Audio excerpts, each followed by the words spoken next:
What does it take to keep the machines going that fly over 200 million people a year? Engine overhauls, an Amazon-scale logistics operation, and even a secret lab where they literally regrow metal. This is Delta's enormous maintenance facility. And today, they're letting me in.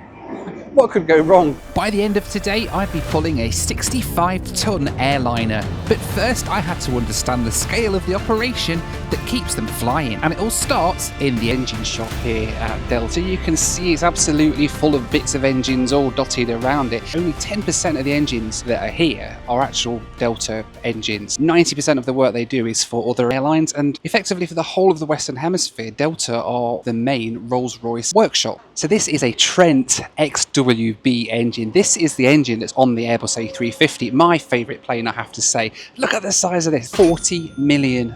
Each one of these fan blades alone is 200 grand.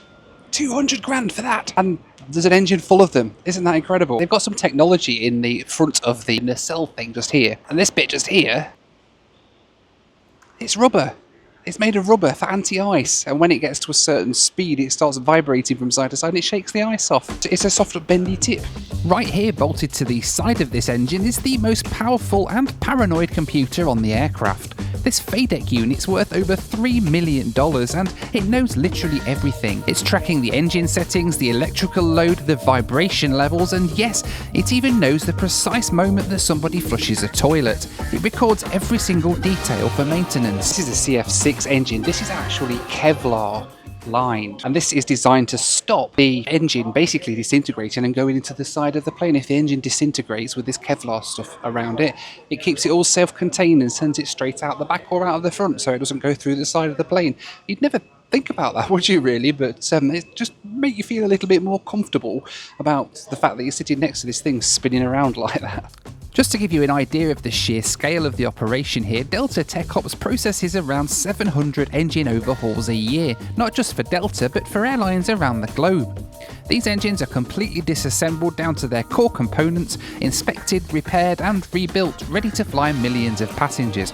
It's a non-stop multi-million-dollar flow of metal, money and precision. But before any part goes back into a jet, it has to survive the scrutiny of the microscopic inspection lab. This isn't just about spotting cracks in blades, it's about eliminating future failure. Delta is the only airline in the world running these giant $2.5 million grinding machines.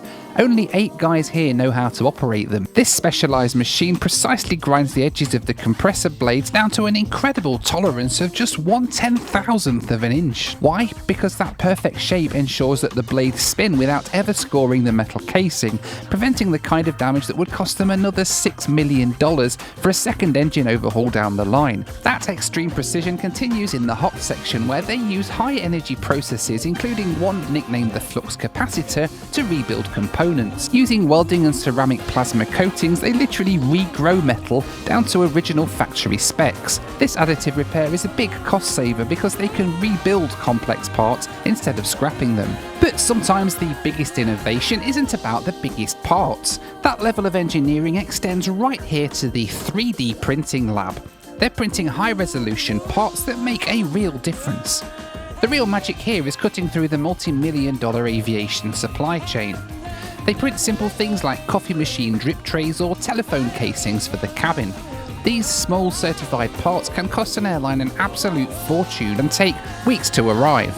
By printing them in-house, Delta saves both massive amounts of money and weeks of waiting, ensuring their planes spend less time on the ground. They also print prototypes and concept models to test out new designs. But perhaps the coolest thing here was the custom bump cap they printed for a deaf ramp worker, designed to accommodate his cochlear implant. A perfect example of human-centered design in a billion-dollar facility. From the smallest piece of custom plastic, we go back to the giants they keep flying. This is the latest arrival, a brand new Airbus A350 wearing the special Delta 100 Centennial livery. It looks perfect from the outside, but it's here for its final Tech Ops commissioning. Even a factory-fresh jet needs final prep. Tech Ops performs deep checks, inspecting the pristine landing gear and the brand new engines before they carry their first paying passengers. But now it was time to get on board and see just what it takes to commission a brand new airliner. Well, this is probably the only time I'm going to be sitting in the captain's seat of an Airbus A350. But this thing is just immense. I mean, if you're an Airbus A350 pilot, you will probably get how in awe I am right now. I'm sitting in this seat here in the front of my favourite airliner of all time. And it's insane. All these screens here, these are just like huge screens. They're not separate screens with different bezels in between. It's all kind of one big widescreen thing. And these windows right here, this is huge. Honestly, they look big from the outside. Much, much bigger when you sit here. These windows are huge. The view that you get from up here is just absolutely insane. We've got the old side stick thing going on down here. Throttles over here. It's a little bit different to a Cessna 182. A little bit bigger, and you have to stretch your arms and stuff to get everywhere. It's a bit, this is so flipping cool, man. They control the cursors. You can see them like here, yeah. And then like which one you're doing, the multifunction display, it changes it, so now it's down here, and you can around. So if you wanted to swap the active to the second, you do this, and then you press one of the buttons on the side. Yeah. It's like, are you sure you want to swap? Yeah. And so, like, no, I'm not sure. Yeah. I want to cancel. That's cool. But it's not just the flight deck that needs to be ready. The entire cabin has to be commissioned yet. We're walking through a Delta One cabin that hasn't seen a single passenger yet. Tech Ops engineers inspect every detail, from the massive entertainment screens to the seat mechanisms, even down to ensuring the coffee machines work. Now, we've spent a lot of time inside Delta Tech Ops talking about data, security and complex systems, from the FADEC computer to the black boxes. Now, that level of security is necessary for planes, but what about your security in the digital world? Just like these massive maintenance operations generate huge amounts of data, your everyday life exposes your personal information everywhere. We're talking about everything from your home address and phone number to your interests and shopping habits. This is all collected and sold by companies called data brokers. And that's the problem that Incogni is here to solve. Think of Incogni as the tech ops team for your digital life. It tracks down and removes your personal data from hundreds of known data brokers, including people's search sites and commercial databases. The best part, the whole process is fully automated. You just set it and forget it. And why is this important? Well, because data exposure increases your risk of things like scams and makes you a target for cyber threats. Incogni constantly works in the background, repeatedly removing your data because it can reappear on these sites. My favourite part about this is their custom removal feature, where you can send them a link and a privacy expert handles the specific takedown for you. They can't harm you if they can't find you. Incogni helps you protect your privacy with literally 3 easy steps. If you're ready to secure your personal information and reduce your risk online, well, I've got a great deal for you. Just click the link in the description below and use code Noel Phillips to get 60% off an annual plan. Now then, let's get back to the serious business of keeping 65-ton planes up in the air. This brand new A350 might be the future of the fleet, but Delta still has over 800 other aircraft to keep flying. This Boeing 767 has just arrived in from Stuttgart and it's here for its overnight maintenance check. Delta schedules its maintenance right off the flight line. This plane flew passengers across the Atlantic today and will be flying again tomorrow morning. They call it an RON check, remain overnight. And here's an insider secret. The cleaning crew doesn't come through until just before the plane goes out for its next flight.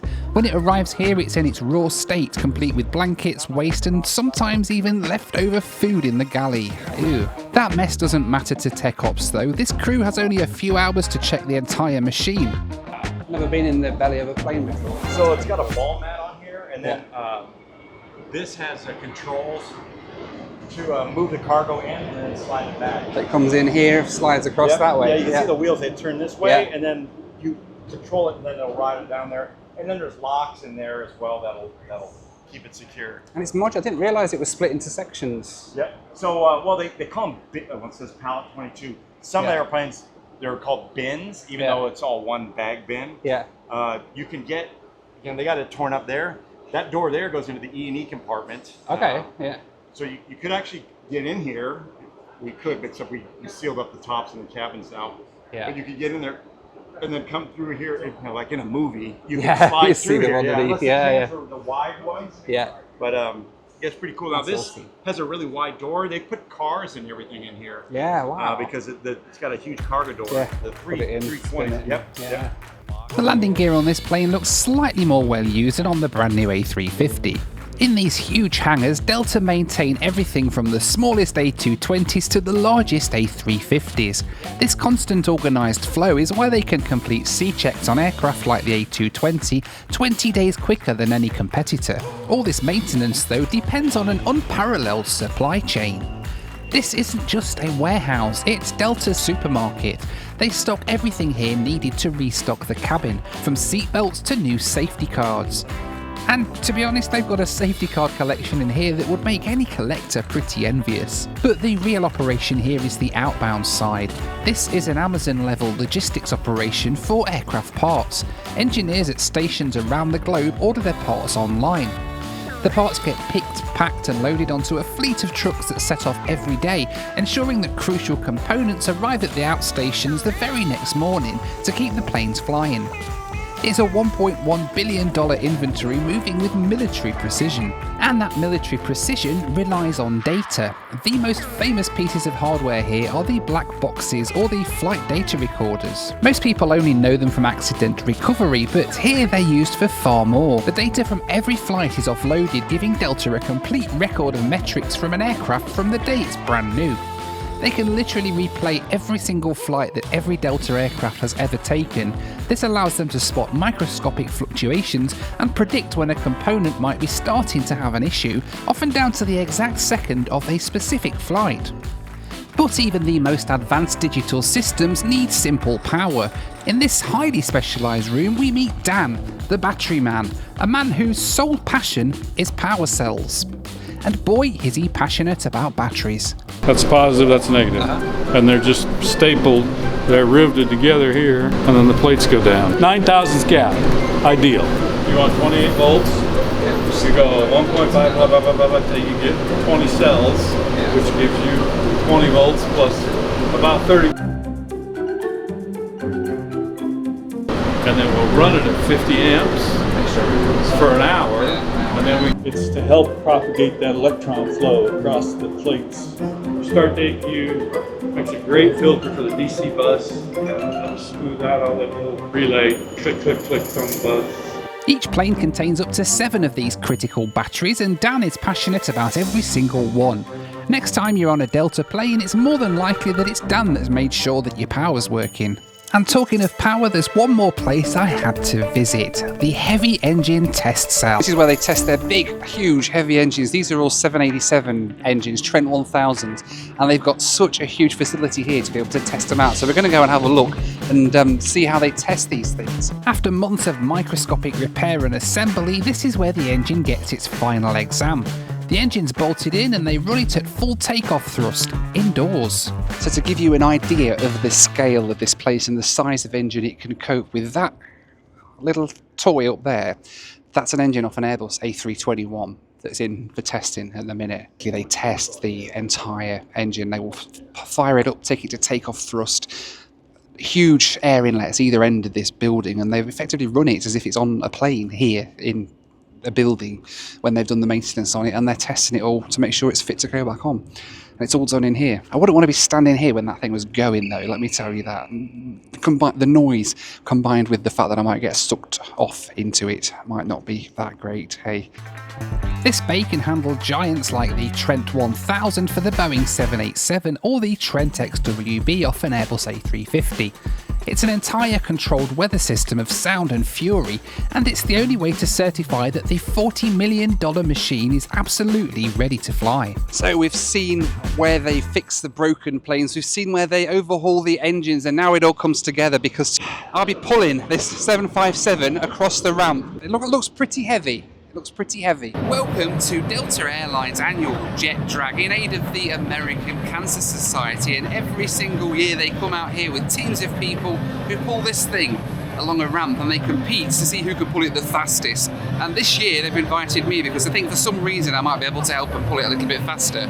I've got my doubts, I have to say, but this is a huge event. They've asked me to come along and help them pull today. I can't pull, but A lot of guys have that problem. Every year, Delta employees from around the world come together for the American Cancer Society. This event is the ultimate test of teamwork and brute force. The challenge: move this 65-ton Boeing 757 a distance of 20 feet. The goal is to beat the record, which is below 8 seconds. Would my team come close? Well, there was only one way to find out. Good luck. I look like an idiot. Well, I'm not going to comment, but good luck. Go. Off you go. Bye. And so, looking a little bit like that train spotter dude off of TikTok, it was time to head across to a 65-ton airliner and casually pull it across the ramp. As you do. Oh god, this thing looks heavy.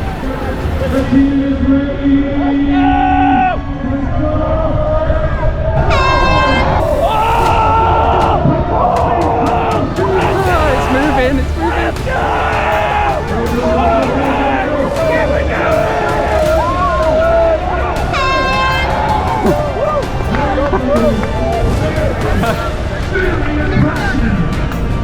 Hey team, did you happen to notice what's on the board behind me? 10.052 just put you in the top 10 in the world!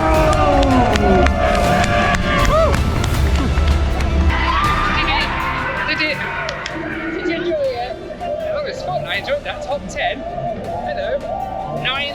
9th place out of 130. I'm one of the fastest people to ever have pulled a 757. And it had extra weight because I had my camera on it as well. Our final time then was 10.052 seconds, securing us a place in the top 10 of the entire competition. After seeing the billions of dollars of parts, the microscopic precision, and the passion of the people like Dan the Battery Man, the challenge of moving a 757 was the perfect physical reminder of the monumental effort required to get that plane airborne. Alright then, so here we are. We've seen the planes, we've seen how they're maintained, we've seen how they're fixed, we've seen all the sorts of problems that Delta have to deal with, and I've even pulled a Boeing 757. Thank you so much to the guys here at Delta for inviting us along to see this. Hopefully you guys all enjoyed it as well. Let me know what you thought down in those comments. And well, as always, thank you so much for watching. Take care, be kind, and I'll see you on the next one. Bye for now.